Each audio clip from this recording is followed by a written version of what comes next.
Assalamu alaikum. Welcome to Telikilaas English Grade 4.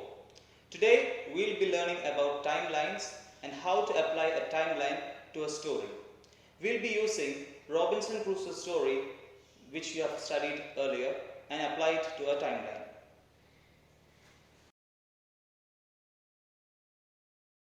So I began the class by mentioning a timeline, and you might be new to this word. Well, timeline is just a type of graphic organizer. Now, what is a graphic organizer? Do you remember the story pyramid which you learned earlier on page 55 of your textbook? Well, that is a type of graphic organizer. If you still feel confused, let me give you a very simple example. Imagine a rainbow which has different colors. A graphic organizer is like a rainbow, and the different colors of the rainbow are the different types of graphic organizers, like a timeline, a story pyramid, Venn diagram, story map, etc. I'll be giving a brief information about Venn diagram and story map as well, but the main focus will be on a timeline. The learning intention of today's lesson are to understand what a timeline is and how to complete the timeline of a story. The success criteria depends on understanding the concept of timeline and successfully completing one. Please make sure that you have your textbook with you. First, let's look at the word graphic organizer. It is made of two words, graphic and organizer. The word graphic means a symbol or a drawing, and the word organizer, as you know, means something which is used to organize. In simpler words, graphic organizer means a drawing that is used to organize information.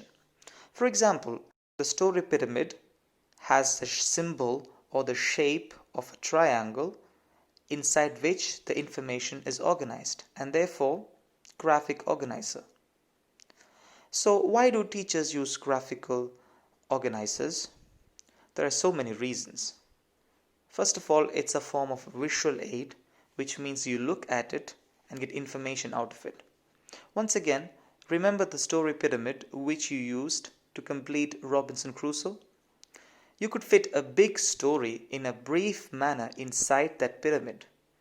The story pyramid, a type of graphic organizer, helped you understand the story of Robinson Crusoe much better. In other words, teachers use it to make difficult topics easier for the students to understand. As you can see on the screen, I have given 4 different types of graphic organizers: story map, timeline, Venn diagram, and story pyramid. We will now have a very brief look at the 2 other graphic organizers that I just mentioned earlier, the Venn diagram and the story map. I've taken the story of the hare and the tortoise, which I'm very sure you're familiar with, and we will see how this story looks like in a Venn diagram and a story map. You can see that in the Venn diagram, it is a circular mode of graphic organizer, and you can also understand the characters of the story, the hare and the tortoise. The Venn diagram shows us the similarities as well as the differences between the two. The similarity is that both took part in the race, and the difference is that the hare lost the race while the tortoise won the race. Let us now look at another graphic organizer, which is a story map. Here, as you can see, the major characters are once again mentioned, and also the setting as well. I have shown you these different types of graphic organizers so that you are aware of them. Such graphic organizers are used a lot by teachers in the smaller classes. Let us now look at what a timeline is. A timeline is a very popular graphic organizer used to represent events in a chronological order. When you make a timeline, there are a few things to keep in mind. The timeline should be brief. It shouldn't contain a lot of sentences, which makes it difficult to understand. It should include only the very major events. So if you're making the timeline of a story, the parts of the story have to be in proper sequence. Let us now look at a few examples of what a timeline looks like. So this is the timeline of a car, and as you can see, it shows the development of the car throughout the year. It follows the year of production, the first one in 1880. Do you notice how different the car in 1950 is from the car in 1880? This timeline helps you visualize this transformation. This is another example of a timeline, and that is of the iPhone, which I'm sure you're all familiar with. The timeline shows the very first iPhone and the latest one in a chronological order. We will now be looking at a very short story and see how the timeline of this particular story can be written. So in this first image, you can see the image of a baby boy who is named Ahmed and who was born in Male in 1995. And I've also written that his parents were very happy. So make sure that you remember the date, 1995. Moving on to the next slide, we can see that he has begun to grow up and now he started to go to school, and his best friend's name is Yusuf. Moving on, Ahmed finishes his school and he is now attending college in 2014, and I've also mentioned that he loves playing football. Let's now see where Ahmed is right now. As you can see, he's now passed out of college and now he's become a doctor, and he works in the IGMH hospital. Notice that in the slides I have given dates, different dates for different time periods of Ahmed's life. Dear students, a timeline of Ahmed's life would look something like this. As you can see, only the important years and the important events in his life have been mentioned. For example, I did mention earlier the best friend of Ahmed, also the kind of sports he used to play in college. But as you can see in the timeline, these have not been given.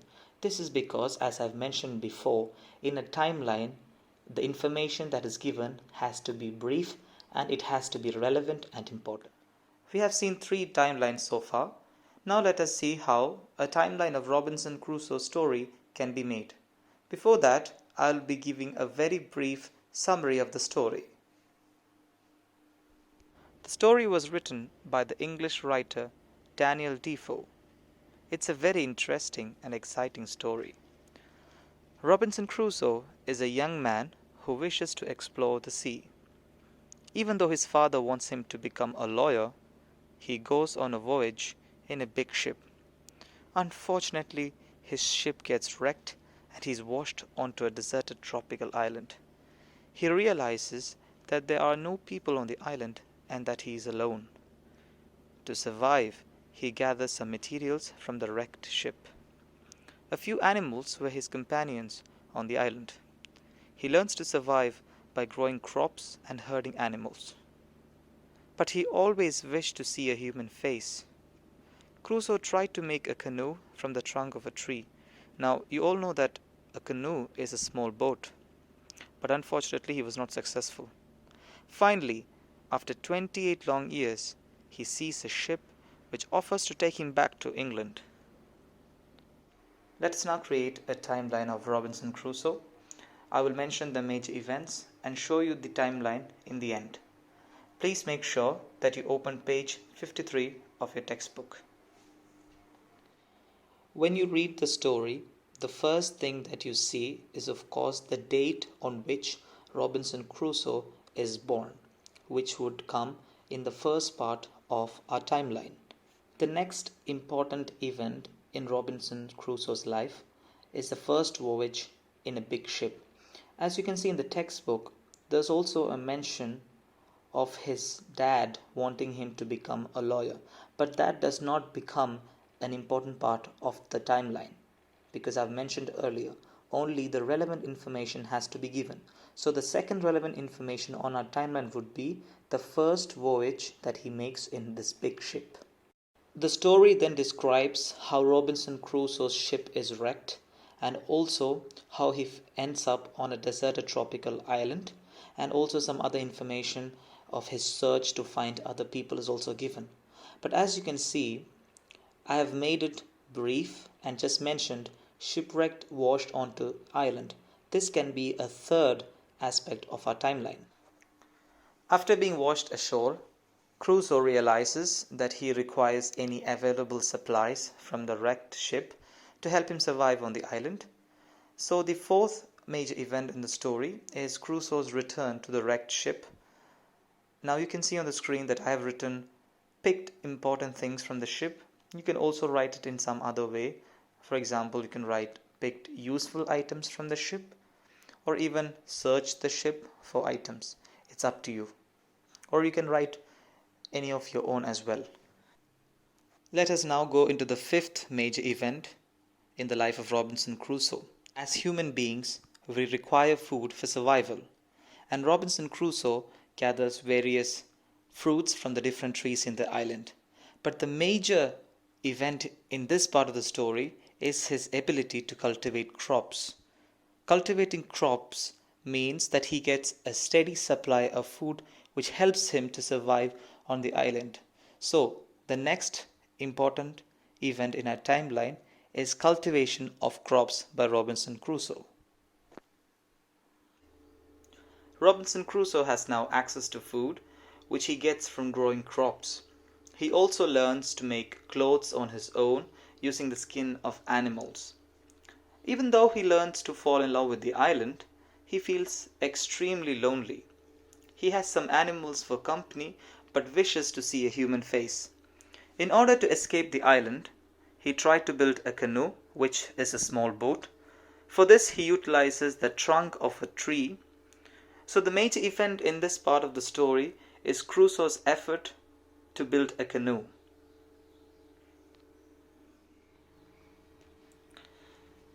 We have come to the end of our story, and the significant event, of course, is Crusoe finally getting on a ship back to England. The date has been given as well. After 28 long years, Crusoe returns on 19th December 1668. Can you imagine how happy he must have been to be back home? So we can end our timeline of Robinson Crusoe's story by mentioning this date. In the previous slides, we looked at each significant event in the life of Robinson Crusoe one by one. When completed in the form of a timeline, it would look like this. So far, I have shown you 4 timelines, and they all have been completed in a horizontal manner. But you can also complete it in a vertical method, which, as you can see now on your screen, looks like this. Both are correct as long as you follow the correct order of events of a story, which I kept mentioning as the chronological order. In your textbook, in page 74, a vertical method of a timeline has been given, so please do not get confused. You convey the same meaning through both horizontal and vertical method of making a timeline. Let us once again quickly go through the major events one by one. The first major event, the birth of Robinson Crusoe, which is in 1632, England. The second major event, his first voyage in the ship as a young man. The third major event, the shipwreck and washed onto island. The fourth major event, picked important items from the ship. The fifth major event, grew crops to survive. The sixth major event, tried to make a canoe but failed. The seventh final event, of course, leaving the island on 19th December 1668.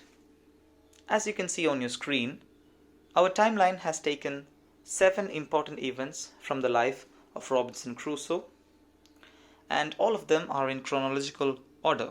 So if you change the order, the timeline gets completely wrong. Now imagine if you show this timeline to your best friend who has never read the story before. By just looking at the timeline, don't you think that your friend will be able to understand some aspects of the story? I'm sure they will. So therefore, a timeline helps you to understand a difficult event or a difficult story because it summarizes it for you, and the graphical method helps you to understand it more. As you can see on the screen, the timeline that I've made is of course just 7 events, but you can complete task on page 74 of your textbook, and you can add more timelines based on the life of Robinson Crusoe, but please make sure that they follow the chronological order. Let us go through a quick summary of today's lesson. Try to remember what all you learned today. We began our class by introducing the concept of graphic organizers. The word graphic meaning symbol or drawing, and these are used to organize information. They are visual aids and used to depict events and are commonly used by teachers to make learning easier for the students. You already know story pyramid, which we learned before. In addition, we learned 3 new graphic organizers: the Venn diagram, the story map, and the timeline. Our focus was mainly on timeline. The Venn diagram is in the form of circle, the story pyramid of course in the shape of a triangle, and the timeline, as the name suggests, in the form of line. We had a brief look at how a Venn diagram and story map could be used in short stories. We took the example of the hare and the tortoise. A timeline is a graphical method of representing events in a chronological order. I showed you the timeline of the development of the car as well as the development of the iPhone. We also looked at a short story of Ahmed and saw how a timeline would look like. Finally, we completed the story of Robinson Crusoe also in the form of a timeline. So once again, to sum up, the major things to remember in a timeline are: the first one, it should be short and brief. The second, it has to include the major events. And the third important one, it has to be in proper order. I'm sure that all of you will definitely complete the timeline of Robinson Crusoe in your textbook. In addition, you can also try to make a timeline of a story that you know or recently read. You can show it to your parents or friends and see if they can make out the story. It will be more interesting if you can create a timeline of your parents' life. You can ask them the year they were born, the year they completed the schooling, and other such significant events. I once again remind you that it has to be in chronological order. Why not create a timeline of your own life and share it with your friends? Don't you think that will be very interesting? Another activity that you can do is to take a story that you know and create a Venn diagram, a story pyramid, and a timeline. You can compare and see the differences between them. There are many other graphical organizers. You can search more about them online and learn. The best thing about graphic organizers is that it can be used for all subjects, not just English. With that, we come to the end of today's lesson. I hope you have enjoyed the class. Insha'Allah, I hope to see you soon with another lesson. Stay safe and take care. Assalamu alaikum.